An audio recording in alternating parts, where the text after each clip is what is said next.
Bonjour à toutes et à tous. Bienvenue à cette journée qui est consacrée au travail et à l'emploi scientifique, sous-titre « Carrière, organisation et marché en transformation ». Ce colloque qui se tient aujourd'hui au collège fait suite au cours que j'ai donné cette année sur la production du savoir, un cours que je vais prolonger l'an prochain. Je remercie chaleureusement l'ensemble de mes collègues qui prennent part à ce colloque pour avoir répondu à cette invitation et pour présenter ici leurs travaux. L'intitulé du colloque, je l'ai indiqué, il est aisé de lui trouver une actualité sociopolitique. La question de l'emploi scientifique est vigoureusement débattue actuellement. La chronique des fusions d'établissements offre son lot d'actualités. La compétition déclenchée par les investissements d'excellence connaît sa deuxième vague. L'ANR lance un nouveau cycle de programmes de finances mathématiques sur projet, etc., etc. Mais l'actualité scientifique, qui a un autre rythme, nous importe évidemment au moins autant. L'analyse des carrières, de l'organisation du travail, des conditions de production et de rémunération dans l'enseignement et dans la recherche est une question qui est beaucoup plus développée dans le monde anglo-américain qu'en Europe. Cette différence, qui est vraiment considérable, mérite en soi d'être analysée. L'expansion des systèmes d'enseignement supérieur, l'accroissement de la population étudiante, la promotion d'une économie de la connaissance, l'importance reconnue à la recherche et à la recherche-développement pour créer des conditions de soutenabilité de cette économie du savoir et de l'innovation, et les réformes engagées depuis 2 décennies partout en Europe dans les systèmes universitaires ont pourtant changé la donne en suscitant des travaux plus nombreux d'analyse, d'évaluation et aussi de critique. Les transformations actuelles imposent en effet de développer l'analyse de l'emploi et du travail scientifique et académique, des carrières, des modèles d'organisation, de financement et de gestion de l'enseignement supérieur et de la recherche en France comme en Europe. Voici une brève liste de questions essentielles que nous allons aborder. Jusqu'où le travail et les carrières scientifiques s'internationalisent-ils? Quels sont les déterminants de la productivité de recherche?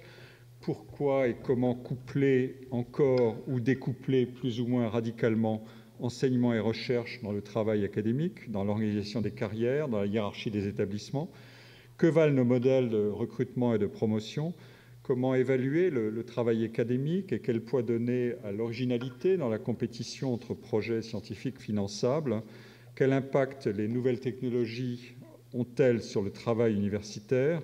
Comment financer l'expansion de l'enseignement supérieur et de la recherche publique?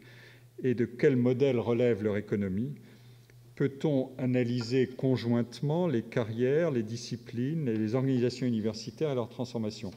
Ce sont ces questions et quelques autres qui seront abordées aujourd'hui à travers des analyses théoriques, la production de données originales et des comparaisons internationales. Le colloque a une ouverture interdisciplinaire ou pluridisciplinaire. J'ai souhaité ici, comme je le pratique aussi volontiers dans mon cours, inviter des collègues de différentes disciplines, des sociologues, des économistes, des mathématiciens, des spécialistes de sciences de l'éducation. Bien sûr, nous connaissons les concurrences entre les disciplines et le mouvement de plaques tectoniques que provoque la concurrence des impérialismes disciplinaires, mais les échanges et les apports respectifs et les fécondations croisées, comme on dit dans notre vocabulaire, sont aussi précieux que l'inventaire des particularités, des différences et des rivalités entre les approches et entre les questionnements. Une deuxième dimension qui apparaît, même si la langue qui sera pratiquée aujourd'hui est française, c'est l'internationalisation. Plusieurs collègues viennent de l'étranger, mais s'exprimeront en français, soit parce qu'ils le sont, soit parce qu'elles ou ils ont une longue familiarité avec la culture linguistique et scientifique française ou francophone. Ils traiteront notamment de mobilité et d'internationalisation, parlant ainsi en acteurs et en analystes des dynamiques de l'internationalisation universitaire et scientifique. Les règles de cette journée sont assez simples. Les exposés sont prévus pour une durée d'à peu près 30 minutes, suivi d'un quart d'heure de discussion après chaque exposé. Nous aurons 3 pauses à 11h15 pour un quart d'heure, à 13h pour le déjeuner, avant reprise de nos travaux à 14h30, et à 16 h pour un quart d'heure. Et donc, je suis assez bref et je vais tout de suite donner la parole à Christine Musselin puis à Gaëlle Goastelec. Je vous présente les deux oratrices qui sont déjà à la tribune. Christine Musselin est directrice de recherche au CNRS. Elle a longtemps dirigé le Centre de sociologie des organisations de Sciences Po, dont elle est toujours membre, et dirige la recherche à Sciences Po. Ses travaux sur l'enseignement supérieur, sur les carrières, sur les organisations universitaires et leur modèle de gouvernance font autorité. Je vous renvoie à des livres bien connus, Le marché des universitaires, Les universitaires, La longue marche des universités. Gaëlle Goastelec, qui est à sa droite, est maître d'enseignement et de recherche, comme on dit en Suisse, à l'Université de Lausanne. Elle travaille sur les politiques d'enseignement supérieur dans une perspective volontiers comparative, à travers des questions d'accès, d'équité sur les carrières, les mécanismes de professionnalisation, travaille sur des questions de gouvernance et de financement, et ses terrains de recherche portent sur la France, les États-Unis, l'Indonésie, l'Afrique du Sud, la Suisse et d'autres. Et elle a aussi des recherches nombreuses sur les carrières académiques.